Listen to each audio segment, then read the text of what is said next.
Daniel Hawkins has spent his career leading, delivering and developing commercial workplace operations and solutions.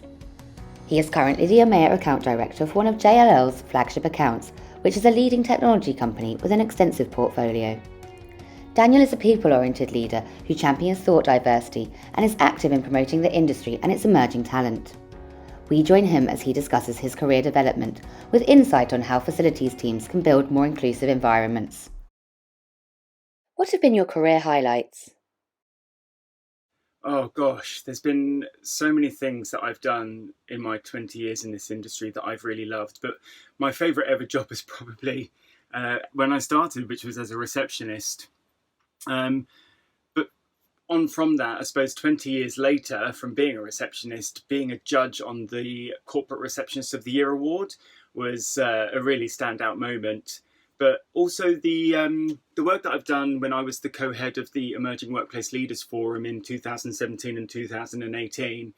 I was the lead judge of the Young Leader of the Year award for the PFM Awards. So being able to stand on stage at that award ceremony and announce the winner was absolutely incredible. And I didn't waste the moment, and I managed to take a selfie of the situation. So generally, being able to give back to the industry with all of the industry promotion work that I do, that I'm involved in, and seeing how our industry continues to evolve is really exciting and a real privilege, including being asked to be part of the editorial advisory board for TWinFM. What do you enjoy most about your current role? It's got to be managing such a large and diverse team. And I mean diversity in its broadest sense. It's not about culture, it's not about gender and ability. It's about how you think and thinking differently. That's thought diversity to me. And I love being challenged by my team and just looking at problems and opportunities in different ways and coming out with a much better solution. And what I love most about working at JLL is, as an organisation, they really stand by the ethos of trying to build a better future. And so I feel really at home here. Why should diversity and inclusion matter in the workplace? I organised an event a couple of years ago where a speaker from the Alan Turing Institute came in, and she gave a talk on diversity, and her name was Kirsty Whitaker, an absolutely incredible lady. And she gave us this really incredible example of where a factory had produced a hands-free soap dispenser a few years ago. It went to market and had an issue when anyone other than a white person went to use the dispenser. It didn't work. All of the factory staff and the development team had been white, so it was never tested on a diverse range of people. Had there been diversity in that team, they would have thought to have trialled it to ensure it worked for all skin tones. I'm incredibly active in not just my professional life, but in my personal life in fighting for equality. As a proud gay man, the fact that there are 73 countries globally where my sexuality is criminalised just blows my mind. And as we speak, LGBT rights in some countries are being rolled back, and there's a lot of work left to do. And so I think being part of the LGBT community makes me a great ally for all other parts of the human race that are subject to any kind of injustice or inequality. But our industry has an incredible opportunity because employers and workspaces can become those safe havens for employees to bring their entire selves to work. And did you know that people who have to cover their identities at work, they can spend up to 10% of their productivity doing so? Recent events such as Black Lives Matter have really highlighted the underlying tensions in society that can erupt because of inequality. I asked one of my managers recently to present to my leadership team on what it's like being a Black woman. It was an incredible talk, and we heard about all of the amazing things it means to be Black, but we also heard about some of the confronting truths that it means to be a minority. And in my opinion, having a conversation, being empathetic to those that are at disadvantage is where we can all start. So in summary, diversity is important, but it's really inclusion that matters and can make the difference. And if you think about it this way, if you're invited to a party, but you don't feel like you can really join in on the dance floor, you're going to come away with a more negative experience than if you simply hadn't been invited. How can facilities teams contribute to creating a more inclusive workplace?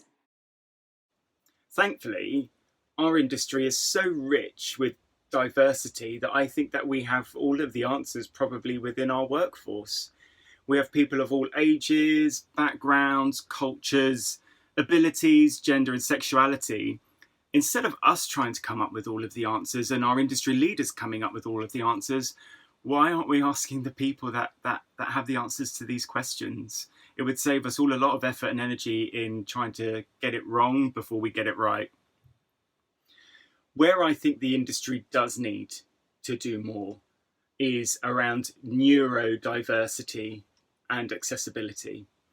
JLL are doing a lot of research in this space, and I find it fascinating. Just think, how easy are our workplaces to navigate for an employee or a prospective employee or a prospective client to navigate if they have a physical disability or, say, if they have autism. And with autism, certain colours and certain noises can cause real distress. We're potentially excluding an amazing pool of talent and resources because we failed to put ourselves in the shoes of other people when we design and manage our workplaces. What are the key lessons you've learned from working through the pandemic? First of all, it's not what I've learned, but it's what I've realised, and that I'm extremely lucky. Living and working in London is tough for a lot of our industry's frontline staff, some of whom are on minimum wage. How has this period affected those people who maybe live in a room, in shared accommodation, and with no access to green space? The work that we do to maintain engagement with our staff through this period is incredibly important, as many people are living in really tough circumstances, and we need to do what we can to support them. But beyond that, what I've learned is that engagement initiatives that we're all introducing and have implemented, they've got to be sustainable beyond the pandemic. Otherwise, your teams are going to see through what you're trying to do. And in any initiative that you bring in, if it's not sustainable, your team just won't buy into them. And so you're wasting your time and theirs. Make sure that you can see beyond the pandemic through anything that you're implementing. But something specifically for me has been technological exhaustion. That's a real new experience. And all of my meetings now are on camera. And the mental energy that it takes to read a room, which is something that you could so easily do when you're surrounded by your colleagues, doing that digitally is really draining. So taking time out and actually booking annual leave has been really important for me to maintain my output, but also my mental health. People have been talking about the future of the office and will it be needed? And a few months into lockdown, and many of us are climbing the walls to get back to the office. We need that cultural home. We need to be with the people that we work with to bounce ideas around and be spontaneous and that have fostered that creativity. In my opinion, long-term lockdown and remote working is stifling innovation and creativity in the long term. What measures have you put in place to improve employee experience? I think the most important thing for our employees is having a clearly defined culture and that they feel that they're a part of that, because culture is the most important thing amongst the team. And if we don't have the right culture, you'll never deliver on your strategy and you might inadvertently have people trying to sink your boat. And so for me, it's starting at those very foundations amongst the team, make sure that people know that we actually really want to set them up for success. So do we have those right values? Are they clearly understood? Do people know what good looks like? And are we measuring and managing people's performance against those clearly defined set of values?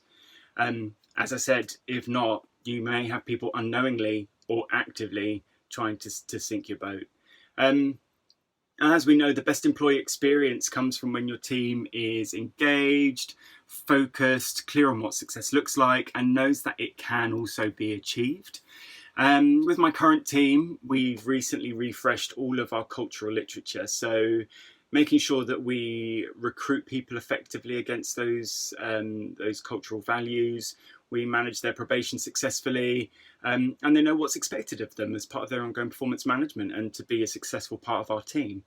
And I've started to take a pulse survey every month across the team to manage engagement. And the feedback in there is, I suppose, what keeps me honest and makes sure that I'm delivering the right things for the team. How can the FM industry attract and nurture more young talent?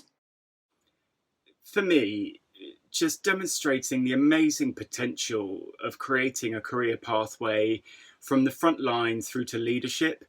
When I left college and started working as a receptionist in 2000, I had no idea it would lead me to where I am today. So that makes me lucky, but luck isn't a plan and luck isn't a strategy. We need to get into the educational institutions and show that our industry is one of the few sectors where you can go from getting your hands dirty on the front line through to managing complex global organizations. And in relation to nurturing young talent, the work around apprenticeships is a great start, but I think that our industry has much more work to do to demonstrate that we're an industry of choice. What's your advice for anyone wanting to advance their career in the facilities and workplace management industry? I always say to people that the only person who owns your career is you. And if you aren't following your own plan, you're following someone else's. And also, everyone's career path is individual to them. So, for me specifically, what's been effective is being nosy, taking an active interest in what my colleagues are doing in different departments for every job that I've had, and offering my help so that I can learn and develop my understanding and experience.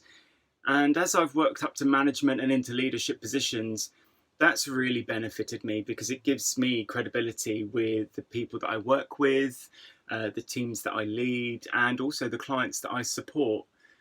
But alongside your development, you have to take an active interest in how your industry and our industry is represented. What networking groups are you engaged with? How are you helping shape the direction of our industry? I've been engaged with the Emerging Workplace Leaders Forum, which was previously the Young Managers Forum, for those of you who remember old money, for 8 years. And for me, I've organised networking events discussing topics that I thought were important. And these groups are great for building your brand and also your professional network. Nowadays with LinkedIn, I frequently get invitation requests with no comments, and they're generally rejected right away. You wouldn't come up to somebody in a networking event and just assume that you can jump into a conversation without a proper introduction. So why do people do that on LinkedIn? If you're going to send me a LinkedIn request, please put in a comment. It's just common courtesy. And that does really go a long way.